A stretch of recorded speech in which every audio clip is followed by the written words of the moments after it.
Tally Lukesh SAP Software Training.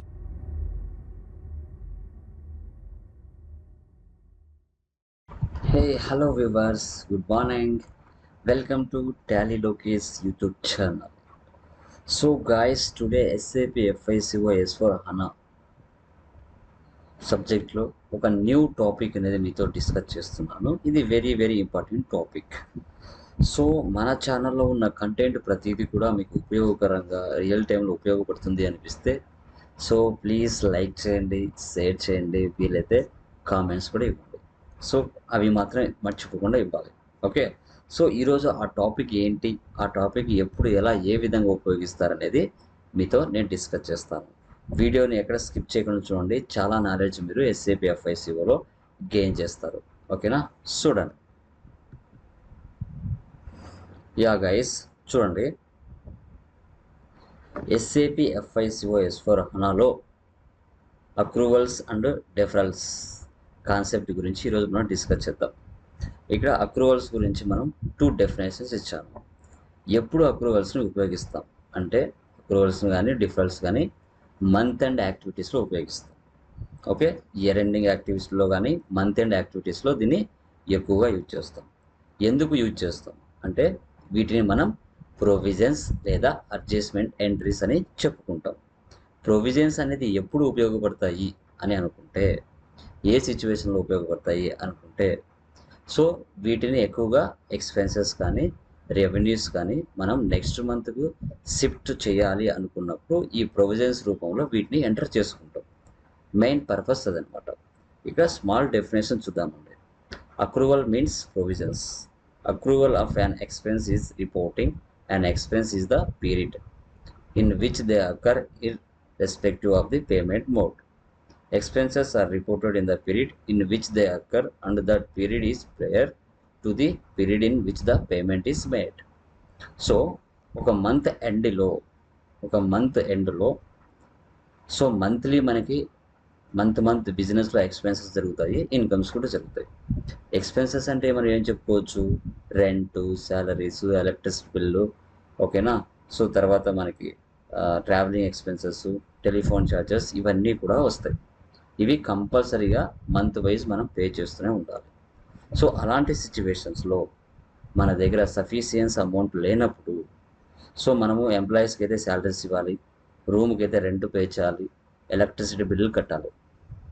So అలాంటి సిచ్యువేషన్స్లో so month end యాక్టివిటీస్లో వీటిని మనం ఉపయోగిస్తాం. ఓకేనా, అంటే మనము శాలరీస్ ఎంప్లాయీస్ ఇవ్వకపోయినా, రెంట్ పే చేయకపోయినా, ఎలక్ట్రిసిటీ బిల్లు పే చేయకపోయినా చేసినట్టుగా క్రియేట్ చేసుకుంటాం. వాటిని మనం అక్రూవల్స్ అంటాం. అక్రూవల్స్ అండ్ డెఫరల్స్ అంటాం. ఓకేనా, చూడండి. సో అదేవిధంగా సెకండ్ డెఫినేషన్ చూడండి, ఇది మీకు బాగా అర్థమవుతుంది. Accrual means provisions. It is the expense which is already happened. So month కంపల్సరీగా ఇది జరుగుతూనే ఉంటుంది. So but not at to be paid, but కానీ మనం పే చేయం. ఫర్ ఎగ్జాంపుల్ ఇది నవంబర్ మంత్. సో మనము ఎంప్లాయీస్కి డిసెంబర్ 5 తారీఖునో లేదంటే 3 తారీఖునో లేదా 10 తారీఖు లోపల మనము వాళ్ళకి శాలరీస్ అనేది పే చేయాలి. బట్ మన దగ్గర సఫిషియంట్ అమౌంట్ లేదు. సో అలాంటప్పుడు మనం వాళ్ళకు ఇవ్వకుండా ఇచ్చినట్టుగా ఎంటర్ చేసుకుంటాం. సో మన దగ్గర ఎప్పుడైతే సఫిషియంట్ అమౌంట్ ఉందో వాటిని నెక్స్ట్ మంత్ ఫస్ట్ వీక్ లోపల వాటిని మనం సరి చేసుకోవాలి, ఎంట్రీస్ని. ఆ ఎంట్రీస్ని ఎలా పోస్ట్ చేయాలనేది నేను చూపిస్తాను. Okay, but we have to pay on next month first week. So we can make the provision in every month ending. So it is the month end activity in SAP system. వీటిని మనం month end activities అంటాం. So November మంత్లో సంబంధించిన rent కానీ, salaries కానీ, electricity bill కానీ మనం pay చేయాలి. సో అలా పే చేయాలి. మన దగ్గర సఫిషియంట్ అమౌంట్ లేదు, బట్ లేకున్నా మనం వాటిని పే చేసినట్టుగా నవంబర్ మంత్లో ఎంటర్ చేసుకుంటాం, అంటే ఈ మంత్లో ఎంటర్ చేసుకుంటాం. ఓకే, సో ఎంటర్ చేసుకున్న తర్వాత వాటిని మళ్ళీ ఏం చేస్తాం, డిసెంబర్ ఫస్ట్ వీక్లో వాటిని మళ్ళీ క్లియర్ చేసుకుంటాం అనేది మనం ఇక్కడ చెప్పుకోవడం జరిగింది అక్రూవల్స్ అండ్ డెఫరల్స్ కాన్సెప్ట్లో. అది మీరు గుర్తుపెట్టుకోవాలి. ఇది మనకి ఇంటర్వ్యూ పాయింట్ ఆఫ్లో 100% ఉపయోగపడుతుంది. ఓకే, సో దీనికి సంబంధించిన ప్రొవిజన్ ఎంట్రీస్ చూడండి. ప్రొవిజన్ ఎంట్రీస్ ఏ విధంగా ఉంటాయంటే ఇలా ఉంటాయి. So rent account, salaries account, electricity bill account, telephone bill account, ఇంకా మన క్లయింట్ బిజినెస్లో జరిగే ఎలాంటి ఎక్స్పెన్సెస్ అయినా కూడా ఇవన్నీ ఆల్రెడీ ఎగ్జిస్టింగ్ అకౌంట్స్ జిఎల్స్ని మనం క్రియేషన్ చేసి ఉంటాం. బట్ ఏవైతే మనం ప్రొవిజన్ ఎంట్రీస్ పాస్ చేయాలనుకుంటున్నామో సో వాటిని మనం అవుట్ స్టాండింగ్ ఎక్స్పెన్సెస్ అయినా అనొచ్చు, లేదంటే ప్రొవిజన్స్ అయినా అనొచ్చు. సో రెంట్ పేయబుల్ అనొచ్చు, అవుట్ స్టాండింగ్ రెంట్ అయినా అనొచ్చు. శాలరీ పేయబుల్ అనొచ్చు, అవుట్ స్టాండింగ్ శాలరీస్ అయినా అని పిలవచ్చు. ఎలక్ట్రిసిటీ బిల్ పేయబుల్ అనొచ్చు, అదేవిధంగా అవుట్ స్టాండింగ్ ఎలక్ట్రిసిటీ పేయబుల్ అని కూడా అనొచ్చు. ఓకే, ఈ విధంగా మనం పేయబుల్స్ ఏవైతే పే చేయాల్సినవి ఉన్నాయో వాటిని మనం పేయబుల్స్ అంటాం, ప్రొవిజన్స్ అంటాం. ఓకేనా, వీటిని ప్రొవిజన్స్ అంటాం. వీటి అండర్ గ్రూప్ వచ్చేసి మనం కరెంట్ లైబిలిటీస్లో తీసుకోవాలి. అకౌంట్ గ్రూప్ వచ్చేసి మనకి కరెంట్ లైబిలిటీస్లో తీసుకోవాల్సి వస్తుంది. ఓకేనా, రెంట్ అకౌంట్, రెంట్ పేయబుల్ అంటే నవంబర్ మంత్లో మనం రెంట్ పే చేయాలి, బట్ మనం రెంట్ పేయబుల్ ఇస్తాం. అంటే రెంట్ మనకి డెబిట్ చేసి రెంట్ పేయబుల్ అనేది క్రియేట్ చేస్తాం. అంటే ఇవ్వకుండా ఇచ్చినట్టుగా ఎంట్రీ పాస్ చేసుకుంటాం మంత్ ఎండ్ యాక్టివిటీస్లో. ఓకేనా, గుర్తుపెట్టుకోవాలి. సో శాలరీ ఇవ్వకపోయినా ఇచ్చినట్టుగా శాలరీస్ డెబిట్ అవుతుంది, శాలరీ పేయబుల్ అనేది క్రెడిట్ అవుతుంది. ఎలక్ట్రిసిటీ బిల్ డెబిట్ అవుతుంది, ఎలక్ట్రిసిటీ బిల్ పేయబుల్ అనేది క్రెడిట్ అవుతుంది. సో టెలిఫోన్ బిల్ డెబిట్ అవుతుంది, టెలిఫోన్ బిల్ పేయబుల్ అనేది క్రెడిట్ అవుతుంది. ఓకేనా, ఇలా మనం ఎంటర్ చేసుకోవాల్సి వస్తుంది. మీకు ఎగ్జాంపుల్ లాగా ఇక్కడ ఇచ్చాను. ఓకే, తర్వాత ఇక్కడ మంత్ ఎండ్ యాక్టివిటీస్ ఏ విధంగా ఎంటర్ చేస్తారో చూడండి. సో ఇప్పుడు చూడండి, provisions for salary or rent FBS1లోకి వెళ్ళి ఎంట్రీ పాస్ చేసుకుంటాం. For example, salary account debit 20,000 pay చేయాలి ఎంప్లాయీకి. So to salary payable or outstanding expenses credit 20,000. So for example వాళ్ళ ఎక్స్ కానీ వై కానీ అనే పర్సన్కి నెల మన శాలరీస్ ఇవ్వాలి. ఇప్పుడు నవంబర్ మంత్ 30 days ఉన్నాయి మనకి. 30 days అయిపోయిన తర్వాత మనము ఆ ఎంప్లాయీకి శాలరీ ఇవ్వాలి. బట్ ప్రజెంట్ మన దగ్గర సఫిషియంట్ అమౌంట్ లేదు, కాబట్టి మనం ఏం చేస్తాం, ఇవ్వకుండా ఇచ్చినట్టుగా మనం ఏం చేస్తామంటే మనం ఈ ప్రొవిజన్ ఎంట్రీస్ని పాస్ చేసుకుంటాం, FBS1లో పాస్ చేసుకుంటాం. ఫర్ ఎగ్జాంపుల్ డేట్ వచ్చేసి 30 November 2022, అంటే ఈ మంత్ సంబంధించిన ఎంట్రీ అనేది పాస్ చేసుకుంటాం. పాస్ చేసుకున్న తర్వాత నెక్స్ట్ మనం ఏం చేస్తామంటే రివర్స్ చేయాలి దీన్ని. ఓకే, ఎందుకు రివర్స్ చేయాలి అంటే, సో ఏవైతే మనం ఇవ్వకుండా ఇచ్చినట్టుగా ఎంటర్ చేస్తున్నామో దాన్ని మనం క్లియర్ చేసేటట్టుగా మనం రివర్స్ ఆఫ్ ప్రొవిజన్ని చేయాల్సి వస్తుంది. అది F.81లోకి వెళ్ళి మనం రివర్స్ చేయాలి ఆ ఎంట్రీని. ఓకే, సో అది ఎలా ఎంటర్ చేసుకోవాలి, ఇక్కడ చూడండి. Salary payable or outstanding expenses debit to salary account data credit అవుతుంది 20,000. ఇది ఎప్పుడు చేస్తాం, ఈ నవంబర్ మంత్ అయిపోయిన తర్వాత డిసెంబర్ ఫస్ట్ వీక్ ఉంటుంది కదా, డిసెంబర్ 1న లేదంటే 2న, ఆ ఫస్ట్ వీక్ లోపల మనం ఏం చేయాలి, దాన్ని రివర్స్ చేయాలి. అప్పుడు శాలరీ పేయబుల్ డెబిట్ అవుతుంది, టు శాలరీ అకౌంట్ అనేది క్రెడిట్ అవుతుంది. డేట్ వచ్చేసి 01/12/2022 తీసుకోవాలి. అంటే నెక్స్ట్ మంత్ ఫస్ట్ వీక్లో ఎంట్రీ పోస్ట్ చేయాలి. తర్వాత సో దాన్ని పోస్ట్ చేసిన తర్వాత మనం జిఎల్ పోస్టింగ్లోకి వెళ్ళి F.02లోకి వెళ్ళి దాన్ని క్లియర్ చేయాలి. ఓకే, శాలరీ అకౌంట్ డెబిట్ ఇచ్చేసి క్రెడిట్ వచ్చేసి బ్యాంక్ అకౌంట్ ఇవ్వాలి 20,000. మళ్ళీ అది 2nd తారీఖున 3rd తారీఖున మనం ఎంట్రీ పోస్ట్ చేసుకోవాల్సి వస్తుంది. ఈ విధంగా మనం మంత్ ఎండ్ యాక్టివిటీస్ని అక్రూవల్స్ లేదా డిఫరల్స్లో ఇలా మనం ఎంటర్ చేసుకోవడం జరుగుతుంది. ఓకేనా, ఇది చాలా వెరీ వెరీ ఇంపార్టెంట్ టాపిక్. ఇది మనకి ఇంటర్వ్యూ పాయింట్ ఆఫ్లో 100% అడగడానికి ఛాన్స్ ఉంటుంది. ఓకేనా, సో ఇదే విధంగా శాలరీనే కాదు, rent payable, electricity bill payable, so తర్వాత టెలిఫోన్ ఛార్జెస్ పేయబుల్, ఇవన్నీ కూడా మనం మంత్ ఎండ్ యాక్టివిటీస్లో మనం ఉపయోగిస్తాం. ఓకేనా, రియల్ టైంలో క్లయింట్ బిజినెస్లో చేసేటప్పుడు కూడా ఇదే విధంగా ఎంటర్ చేసుకోవాల్సి వస్తుంది. ఓకే, చూడండి. తర్వాత డిఫరల్స్ కాన్సెప్ట్ చూస్తే చూడండి, ఈ డిఫరల్స్ కాన్సెప్ట్ కూడా సేమ్ దానికి లాగే వస్తుంది. ఇక్కడ కూడా ఒక స్మాల్ డెఫినేషన్ ఇచ్చాను చూడండి. డిఫరల్ of expenses means that A payment is made in one period అంటే మనకు మంత్స్ అనే అర్థం. But the expense it self will be reported as an expense in a later period. In accrual deferral document method, provisions are made on a month end and the same are reversed on the next month's first week working day. Okay, so తర్వాత deferrals also provision. It is an expense or revenue that have been prepaid or early receipt of revenue but services not to be provided. Here I can take under advance receipt. So ఇక్కడ ఏంటంటే మనము so amount అనేది ముందుగానే receive చేసుకుంటాం, but మనం వాళ్ళకి service అనేది provide చేయడం. అంటే కస్టమర్స్ నుంచి మనం డబ్బు అనేది ముందుగానే రిసీవ్ చేసుకుంటాము, బట్ సర్వీస్ అనేది మనం ఏం చేస్తాము, కొంచెం స్లోగా కానీ కొంచెం లేట్గా కానీ వాళ్ళకి మనం సర్వీస్ అనేది ప్రొవైడ్ చేస్తాం. ఇది మన డిఫరల్ కాన్సెప్ట్ అంటాం, డిఫరల్ కాన్సెప్ట్. ఓకే, దీని వచ్చేసి అడ్వాన్స్గానే ముందు తీసుకుంటాం. ఎగ్జాంపుల్ ఇక్కడ ఇచ్చాం చూడండి, rent advance received, salary advance received, ఇవన్నీ కస్టమర్స్ దగ్గర నుంచి ముందుగానే తీసుకుంటాం, బట్ సర్వీస్ అనేది తర్వాత చేస్తాం. ఇది డిఫరల్స్ కాన్సెప్ట్ అని చెప్పుకోవడం జరుగుతుంది. గుర్తుపెట్టుకోవాలి. దీనికి మెయిన్గా ఒక మోర్ ఎగ్జాంపుల్ ఇక్కడ ఇస్తాను చూడండి. Accruals payment after revenue or expense incurred. Accruals వచ్చేసి payment after, okay, revenue or expense incurred. Examples దీంట్లో అక్రూవల్ రెవెన్యూ ఉంటుంది, అక్రూవల్స్ ఎక్స్పెన్సెస్ కూడా ఉంటుంది. సో రెవెన్యూ చూడండి, income due but not received. So మనం ఇన్కమ్ అనేది డ్యూలో ఉన్నాం, అంటే ఎంప్లాయీస్ శాలరీస్ కానీ రూమ్ రెంట్స్ కానీ ఎలక్ట్రిసిటీ బిల్ కానీ పే చేయాలి. అంటే ఇన్కమ్ మనం ఏం చేయాలి, పే చేయాలి. బట్ నాట్ రిసీవ్డ్ అంటే మనం వాళ్ళకి ఇంకా ఏ విధంగా రిసీవ్ చేసుకొని ఇవ్వలేదు, రెవెన్యూ. ఓకే, తర్వాత accruals expenses due but not paid. యాక్చువల్గా మనం శాలరీస్ రెంట్స్ ఇవన్నీ కట్టాలంటే మన బిజినెస్కి ఏమవుతుంది, ఎక్స్పెన్స్ అవుతుంది. బట్ మనం ఏమైనా పే చేసామా మంత్ ఎండ్లో అంటే పే చేయలేదు, కాబట్టి ఇది ఎక్స్పెన్స్ అవుతుంది. అంటే పైన ఏంటి, రెవెన్యూ ఇన్కమ్ అంటే ఎవరికి, అవతల వాళ్ళకి ఇన్కమ్ అవుతుంది, మనకు కాదు. ఒక income due but not received అంటే వాళ్ళు ఇంకా రిసీవ్ చేసుకోవాలి మన దగ్గర నుంచి. సో ఆ విధంగా వీటిని మనం అక్రూవల్స్ అంటాం. ఓకేనా. సో అది అంటే మనం ఇక్కడ అక్రూవల్స్లో ఏం చేసుకుంటామంటే ముందు ఎంప్లాయీస్ దగ్గర నుంచి వర్క్ చేయించుకుంటాం, తర్వాత రూమ్ని ముందే వాడుకుంటాం, అంటే యూజ్ చేసుకుంటాం. ఎలక్ట్రిసిటీ కూడా ముందే వాడుకుంటాం. ఇవన్నీ ప్రీపెయిడ్గా ముందుగానే మనం ఉపయోగించుకోవడం జరుగుతుంది. ఉపయోగించుకున్న తర్వాత మనం వాళ్ళకి డబ్బులు పే చేస్తాం, ప్రీపెయిడ్ ఎక్స్పెన్సెస్ లాగా. వీటిని అక్రూవల్స్ అంటాం. ఓకే, తర్వాత deferrals payment before revenue or expense incurred. ఇక్కడ డిఫరెన్స్లో రెవెన్యూ ఉంటుంది, డిఫరెన్స్ ఎక్స్పెన్సెస్ కూడా ఉంటుంది. ఫస్ట్ రెవెన్యూ చూద్దాం. Not due but received. So మనం కస్టమర్స్ నుంచి ఏదైనా డబ్బులు కానీ స్టాక్ కానీ రిసీవ్ చేసుకుంటాం, బట్ వాళ్ళకి ఏ విధంగానో మనం డ్యూ అనేది ఉంటుంది, అంటే డ్యూ ఉంటుంది అనమాట. అంటే అమౌంట్ రిసీవ్ చేసుకుంటాం, బట్ డ్యూ అనేది పే చేయాల్సి వస్తుంది. ఓకే, తర్వాత difference expenses not due but paid. ఇది డిఫరెంట్ ఎక్స్పెన్సెస్ కిందకి తీసుకుంటాం. అంటే ఇక్కడ ఏంటంటే ఎక్స్పెన్సెస్ కస్టమర్ దగ్గర నుంచి మనం సరుకు అనేది రిసీవ్ చేసుకుంటాం, బట్ పేమెంట్ అనేది నిదానంగా చేస్తాం, అది ఎక్స్పెన్సెస్ కిందకి వస్తుంది.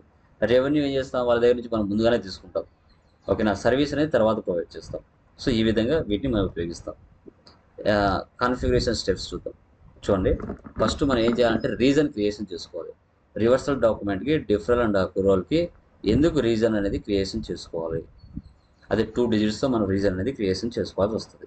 సో బిఫోర్ డేట్గా ఆఫ్టర్ డేట్గా అనేది క్రియేషన్ చేసుకోవాలి, అది మాన్యువల్ పాత్ ద్వారా వెళ్ళాల్సి వస్తుంది. తర్వాత జిఎల్ క్రియేషన్ వచ్చి FS00 కూడా చేసుకోవాలి. అవుట్ స్టాండింగ్ ఎక్స్పెన్సెస్ అని జిఎల్ని క్రియేషన్ చేసుకోవాలి.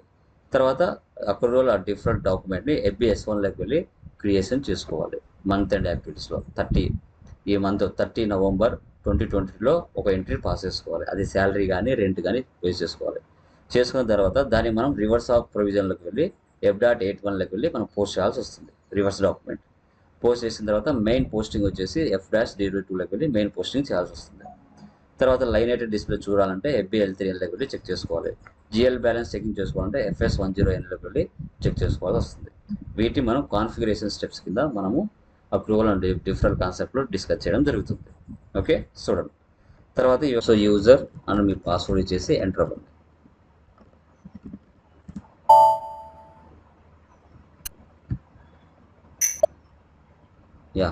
ఎంటర్ అయిన తర్వాత ఫస్ట్ మనం ఒక జిఎల్ని క్రియేషన్ చేద్దాం. FS00లోకి వెళ్ళి, ఓకేనా, అవుట్ స్టాండింగ్ ఎక్స్పెన్సెస్ అని ఒక జిఎల్ని క్రియేషన్ చేయాలి. అది వచ్చేసి మనం కరెంట్ లైబిలిటీస్గా తీసుకున్నాం.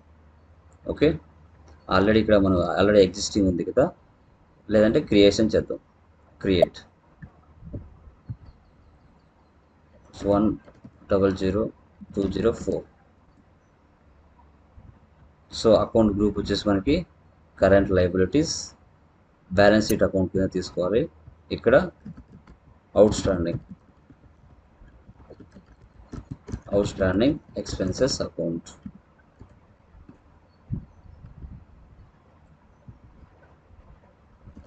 సో దాన్ని షార్ట్ టెక్స్ట్ ఏదైతే ఇచ్చింటామో అదే మనము జిఎల్ అకౌంట్ లాంగ్ టెక్స్ట్ కూడా అది ఇద్దాం.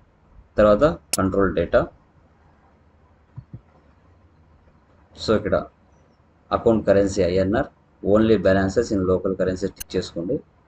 టిక్ చేసిన తర్వాత కొంచెం కిందికి వెళ్ళండి. ఓపెన్ ఐటమ్ మేనేజ్మెంట్ క్లిక్ చేసుకోవాలి. లైన్ ఐటమ్ డిస్ప్లే సెలెక్ట్ చేసుకోవాలి. ఇక్కడ 001 సెలెక్ట్ చేయండి. పోస్టింగ్ డేట్ తర్వాత క్రియేట్ బ్యాంక్ ఇంట్రెస్ట్లోకి వెళ్ళిన తర్వాత ఫీల్డ్ స్టేటస్ గ్రూప్ వచ్చేసి G001 సెలెక్ట్ చేసుకోవాలి. ఫస్ట్ వన్ ఇది న్యాచురల్గా మనకి సేవ్. యా డేటా అనేది సేవ్ అయిపోయింది. తర్వాత నెక్స్ట్ రీజన్ క్రియేషన్ చేసుకోవాలి. ఏంటి ఆ reason? Define reason for reversal. Manual path ద్వారా మనం వెళ్ళాల్సి వస్తుంది. ఓకే చూద్దాం. /n SPRO IMG screen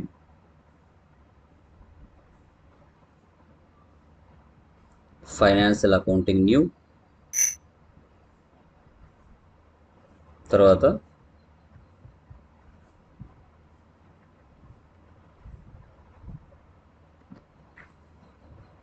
business transactions,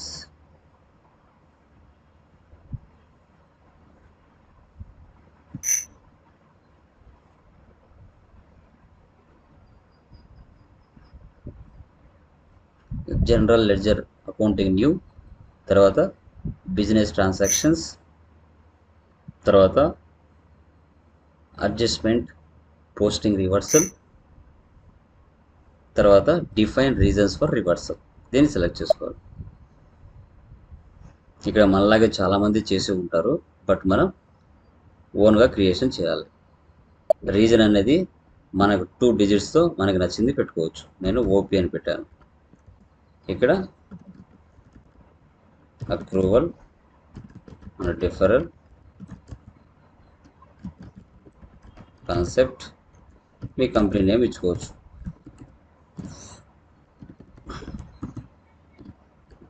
ఇక్కడ నెగిటివ్ పోస్టింగ్ అనేది వేసి పెట్టుకోండి. తర్వాత ఆల్టర్నేటివ్ పోస్ట్ డేట్ అని కూడా వేసి పెట్టుకోండి. ఇవి ఎందుకంటే మనము ఎంట్రీ పోస్ట్ చేసేది ఆల్టర్నేటివ్ పోస్టింగ్ డేట్ అనేది, ఫర్ ఎగ్జాంపుల్ మనం 30 మంత్లో ఎంట్రీ పోస్ట్ చేస్తున్నాం. అది ఫ్యూచర్ డేట్ అనేది మనం తీసుకోవాలి రివర్సల్ అనేది. కాబట్టి మనం ఆల్టర్నేటివ్ పోస్టింగ్ డేట్ అనేది వేసి పెట్టుకోవాలి. నెగిటివ్ పోస్టింగ్ అనేది ఎందుకు యూజ్ చేయాలంటే మనకు డెబిట్, మన రివర్సల్ చేసేటప్పుడు డెబిట్ ఏమవుతుంది, క్రెడిట్ ఏమవుతుంది అనేది మనకు తెలియడానికి కోసం నెగిటివ్ పోస్టింగ్ అనేది కూడా క్రియేషన్ చేసుకోవాలి. ఓకేనా? ఇది సేవ్ చేయండి. సేవ్. ఓకేనా? Data was save. క్రియేషన్ అయిపోయిందా? నెక్స్ట్ ఇప్పుడు ఏం చేయాలి అంటే చూడండి, అప్రూవల్ అండ్ డిఫరల్ డాక్యుమెంట్ FBS1లోకి వెళ్ళి మనం ఎంట్రీ అనేది పోస్ట్ చేద్దాం. /n FBS1 enter. చూడండి, enter approval or deferral document header data. So ఇక్కడ వచ్చేసి నేను చూడండి 30/11/22 టైప్ వచ్చేసి SA డాక్యుమెంట్ తీసుకోవాలి. OPP5 and same posting date కూడా టుడేదే తీసుకోవాలి. పీరియడ్ 8 తీసుకోవాలి. Currency INR. రెఫరెన్స్ నెంబర్ వచ్చేసి శాలరీ,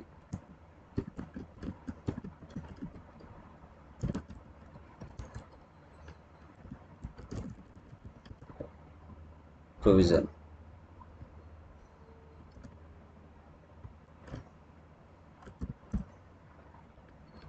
రివర్సల్ రీజన్. నువ్వు ఏదైతే క్రియేషన్ చేసి ఉంటావో అది ఇక్కడికి వచ్చేసి ఉంటుంది. దాన్ని ఇక్కడ మీరు తీసుకోవాలి. ఓపీ వచ్చిందా? అక్రూవల్ డిఫరల్ కాన్సెప్ట్ OPP5 దీన్ని సెలెక్ట్ చేసుకోవాలి. So reversal date next month December కదా, 01/12/22 తీసుకున్నాను. తర్వాత ఫస్ట్ లైన్ ఐటమ్ ఏంటి మనకి? 40 ఈజ్ ద శాలరీ అకౌంట్ చేస్తున్నాను.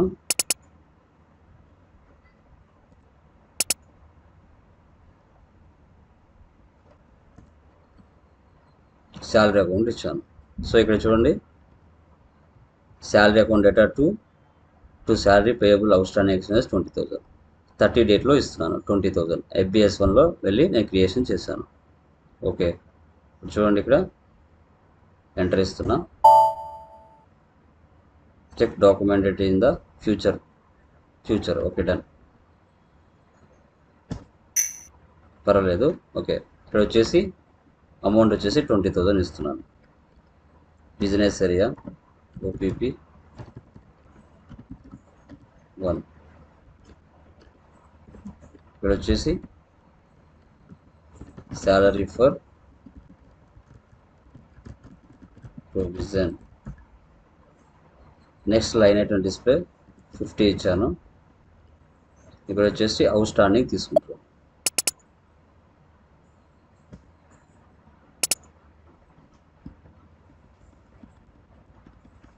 Out standing expenses for salary. Okay, enter. Star ఇవ్వండి. ఇక్కడ ప్లస్ ఇవ్వండి, ఎంటర్. ఆటోమేటిక్గా శాలరీ ఫర్ ప్రొవిజన్ తీసుకుంటుంది. సేవ్ చేయండి. చూసారా, document 15 was posted in company code. Okay, post అయిపోయిందా అంటే రివర్సల్ అనమాట మనకి. ఓకే, ఇది అయిపోయిన తర్వాత నెక్స్ట్ మనం ఏం చేయాలి? నెక్స్ట్ రివర్సల్ డాక్యుమెంట్ చేయాలి. రివర్సల్ డాక్యుమెంట్ వచ్చేసి మన టీ కోడ్ ఏంటి? ఇక్కడ రివర్సల్ ఫర్ ప్రొవిజన్ F.81 లెక్కలు పోస్ట్ చేయాలి. అంటే ఫ్యూచర్ డేట్లో పోస్ట్ చేయాలి. ఇప్పుడు ఏదైతే నువ్వు debit salary, credit salary payable అంటే అవుట్స్టాండింగ్ ఎక్స్పెన్స్ తీసుకున్నామో దాన్ని మనం రివర్సల్ చేయాలి. F.81లోకి వెళ్ళి పోస్ట్ చేద్దాం. /n F.81. సో చాలా సింపుల్గా చేయడం జరుగుతుంది. మీరు వీడియోని 1-2 సార్లు వాచ్ చేయాలి. ఎందుకంటే డెప్త్ నాలెడ్జ్ గెయిన్ చేసుకోవాలనుకున్నప్పుడు కంపల్సరీగా మీరు వాచ్ చేయాల్సి వస్తుంది.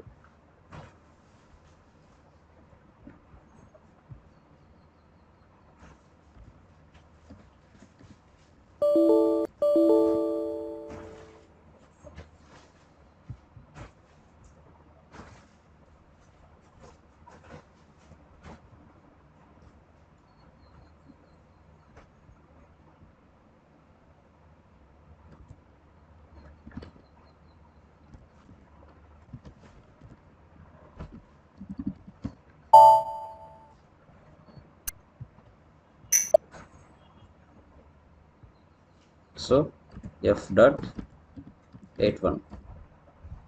Okay, reverse accrual different documents. So company code ఇవ్వండి OPP5. Physical year. తర్వాత ఫర్దర్ సెలెక్షన్ 01/12/22. తర్వాత రివర్సల్ రీజన్ ఓపీ మీరు చేసుకున్నారు కదా, ఆ ఓపీ అనేది ఇక్కడ ఇచ్చుకోవాలి. టెస్ట్ రన్ ఉంది కదా, తీసేయండి, టిక్ మార్క్ తీసేసేయండి. ఓకేనా, అది ఉండకూడదు మనకి. తర్వాత ఎగ్జిక్యూట్ చేయండి. Document is proceed. చూడండి ఆటోమేటిక్గా మారిపోయింది. చూడండి, ముందు 15 ఉండింది డాక్యుమెంట్ నెంబర్, అది రివర్స్ చేసేసరికి మనం 16 అనేది మారిపోయింది. ఓకేనా, రివర్స్ విత్ డాక్యుమెంట్ సక్సెస్ఫుల్గా రివర్స్ అవ్వడం జరిగింది. ఓకే, సో ఇది అయిందా లేదా అనేది ఎలా వెళ్ళి చెక్ చేసుకోవచ్చు మనము అంటే చూద్దాం.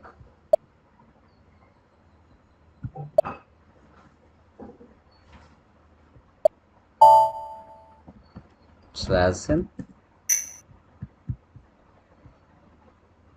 సో ఇది వచ్చేసి మనకి డిస్ప్లే డాక్యుమెంట్ FB03లోకి వెళ్ళి చెక్ చేద్దాం.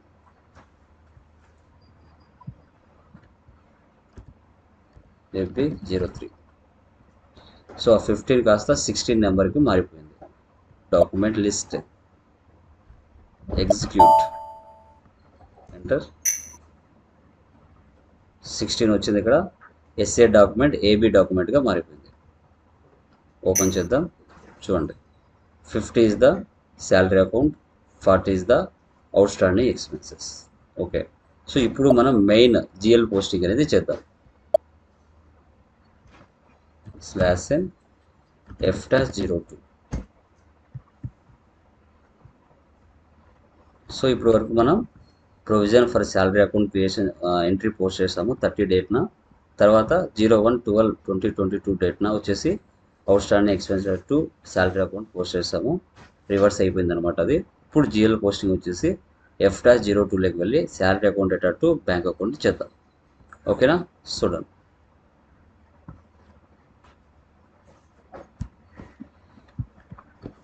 GL posting 01/12/22 SA document 01/12/22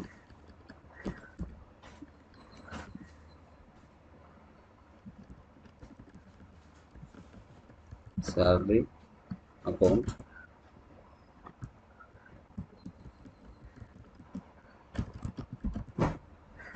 okay. First line item వచ్చేసి శాలరీ అకౌంట్ తీసుకోవాలి.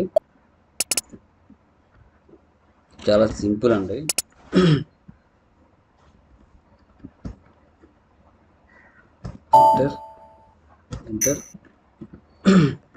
ఎంటర్. సో ఆ 8 మంత్లో ఉన్న అకౌంటింగ్ పీరియడ్ ఏదైతే ఉందో అది నెక్స్ట్ మంత్ 9 మంత్ అవుతుంది కదా.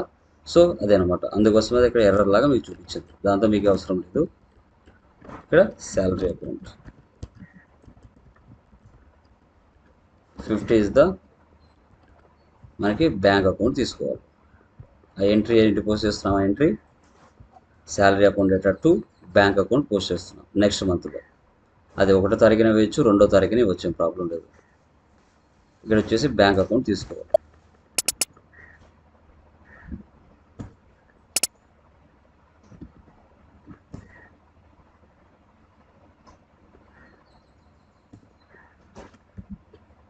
స్టార్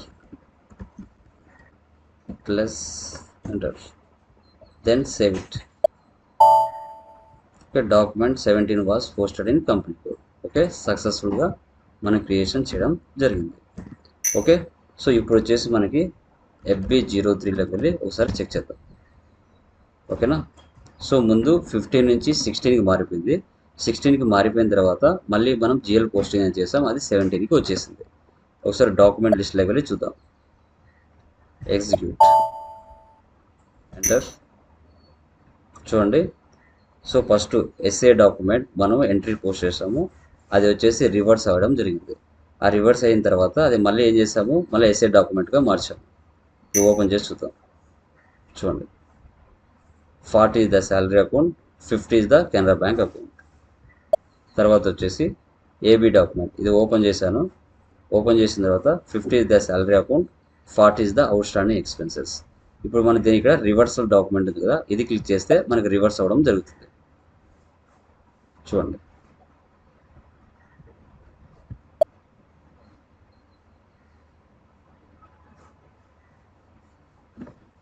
చూసారా, 50 is the salary account, 40 is the outstanding expenses.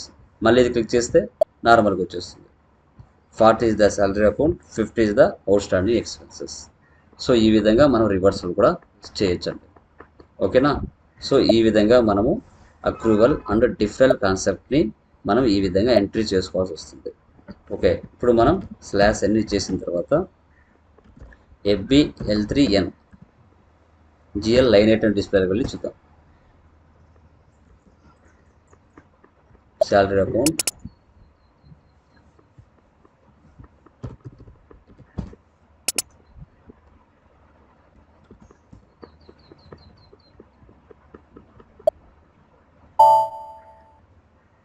So ఇక్కడ కనబడుతుందా? చూడండి, ఇక్కడ షో చేయలేదు. ఓకేనా. Come back. ఇక్కడ డేట్ వచ్చేసి మారుద్దాము, చూద్దాం. 01/12/22. ఎగ్జిక్యూట్. వచ్చాయి ఇక్కడ. చూడండి, ఫస్ట్ వచ్చేసి ఎస్ఏ డాక్యుమెంట్, ఇది మనం శాలరీ ఫర్ ప్రొవిజన్. తర్వాత అది ఏబీగా మార్చడం జరిగింది, రివర్సల్ చేసేసరికి ఏబీగా మారింది. Salary for provision. తర్వాత 17. ఓకేనా. 20 ద శాలరీ అకౌంట్. చూడండి, ఈ విధంగా మనం చూసుకోవచ్చు. ఓకే, సో ఇప్పుడు జిఎల్ బ్యాలెన్స్ చెకింగ్ వచ్చేసి /n FS10N. ఇక్కడ శాలరీ అకౌంట్ సెలెక్ట్ చేసుకోవచ్చు. Chart of accounts OPP1, salary account, execute. Okay, 20,000 వచ్చిందా? ఒకసారి ఓపెన్ చేద్దాం. చూడండి. సో 01/12/22 12/20/22 40 17 వచ్చిందా? Salary account OPP5. So ledger ఇలా అండి. ఈ విధంగా మనం అక్రూవల్స్ అండ్ డిఫరల్ కాన్సెప్ట్ని నీట్గా మీతో డిస్కస్ చేయడం జరిగింది. వీడియో నచ్చినట్లయితే మర్చిపోకుండా లైక్ చేయండి, సేవ్ చేయండి, షేర్ చేయండి, అదేవిధంగా కామెంట్స్లో పెట్టండి. ఓకేనా? మరిన్ని న్యూ వీడియోస్తో మీ ముందరికి రావడం జరుగుతుంది. Okay, thank you very much. Me Tally Lokesh.